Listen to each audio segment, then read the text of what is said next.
தமிழ் நண்பர்கள் அனைவருக்கும் வணக்கம். அக்னிச்சிறகு சேனல் சார்பாக இந்த வீடியோவுக்கு உங்களை அன்புடன் வரவேற்பது நான் உங்கள் கௌசி. கார்த்திக் ரேவதி சீரியலுடைய அடுத்த எபிசோடுக்கான ப்ரோமோ என்ன அப்படின்றத பார்க்கலாம்.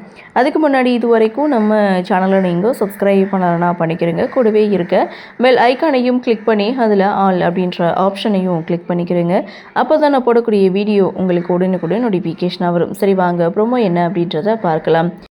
மாயா ரேவதியை கடத்தி வச்சுருக்காங்க. மகேஷ் இருக்கிற இடத்த சொன்னால் தான் நான் ரேவதியை விடுவேன்னு கார்த்திக்கிட்ட டிமாண்ட் கொடுக்க, கார்த்தியும் பார்த்திங்கன்னா மகேஷுடைய வீடியோவை மாயாவுக்கு சென்ட் பண்ணுறாங்க. மகேஷை பார்த்ததும் நான் ரேவதியை விட்டுறேன், மகேஷ் இருக்கிற அட்ரஸை சொல்லு அப்படின்னு சொல்ல, ஸோ கார்த்தி அந்த அட்ரஸை சொல்கிறாங்க. அதே மாதிரி கார்த்தியும் ரேவதி இருக்கக்கூடிய அட்ரஸை வந்து கேட்குறாங்க. ஆனால் மாயா இதில் ஒரு ட்விஸ்ட் வைக்கிறாங்க. என்னென்னு பார்த்தா, ரேவதி இருக்கக்கூடிய அட்ரஸை நம்ம மாற்றி சொல்லுவோம் அப்படின்னு சொல்லிட்டு இங்கே ரேவதியுடைய அட்ரஸை வந்து மாற்றி கார்த்திகிட்ட சொல்ல, ஆனாலும் கார்த்தி கரெக்டாக ரேவதி இருக்கிற இடத்துக்கே வந்து ரேவதியை காப்பாற்றுறாங்க.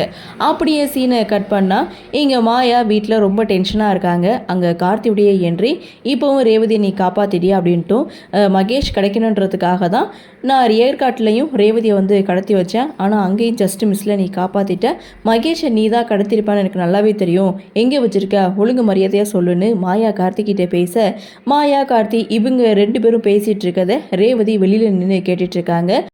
ஏற்காட்டில் தான் ரேவதியை கடத்தினா ஓகே, இப்போ எதுக்காக ரேவதியை கடத்தி நீ கொலை பண்ண முயற்சி பண்ணினேன்னு சொல்லி கேட்கும்போது, அப்போது மாயா சொல்கிறாங்க, எல்லாமே மகேஷுக்காக தான், நானும் மகேஷும் சந்தோஷமாக வாழலான்னு நினைக்கும்போது நீ குறுக்கால வந்து ரேவதியை கல்யாணம் பண்ணிட்டு போயிட்ட, இப்போது சொத்தும் இல்லை, மகேஷும் எங்கே இருக்கான்னு தெரியல, அதனால தான் நான் ரேவதியை கடத்தி கொலை பண்ண முயற்சி பண்ணேன்.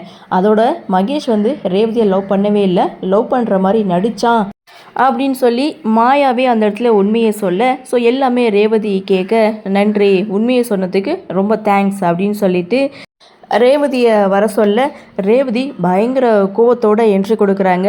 மாயா இதை பார்த்து செம ஷாக் ஆகிறாங்க. சரி, இப்போ மாயா மகேஷ் இவங்க ரெண்டு பேருக்கும் இடையில இருக்கக்கூடிய உறவு பற்றி ரேவதிக்கு உண்மை தெரிஞ்சிடுச்சு. ஸோ இதுக்கப்புறம் ரேவதியுடைய முடிவு என்னவாக இருக்கும், ஆஸ்திரேலியா போவாங்களா மாட்டாங்களா அப்படின்ற ஒரு எதிர்பார்ப்பு ஒரு பக்கம் இருந்தாலும், இன்னொரு பக்கம் ராஜா சேதுபதியுடைய பேரன்தான் உங்கள் வீட்டு மாப்பிள்ளை அப்படின்னு சொல்லிட்டு கையில் ஆதாரத்தோட சிவனாண்டி வீட்டில் வந்து நின்றுட்டுருக்காரு. ஸோ இது எல்லாமே தெரிஞ்சும் இங்கே சாமுண்டீஸ்வரி நான் மாப்பிள்ளையை விசாரிக்காமல் ஒரு முடிவுக்கு வரமாட்டேன்னு சொல்லிட்டு இங்கே கார்த்திக்காக வீட்டில் எல்லாருமே வெயிட் பண்ணிகிட்ருக்காங்க. ஸோ இதுக்கப்புறம் கார்த்தி தான் ராஜா சேதுபதியோடைய பேர் அப்படின்ற உண்மை வெட்ட வெளிச்சத்துக்கு வருமா அப்படின்ற ஒரு எதிர்பார்ப்போட இந்த ப்ரோமோவை கொடுத்துருக்காங்க. சரி, என்ன நடக்குது, என்ன மாதிரியான சுவாரஸ்யத்தோடு கதைக்கள நகர்வை கொண்டு வராங்க அப்படின்றத நாமளும் பொறுத்திருந்து பார்க்கலாம்.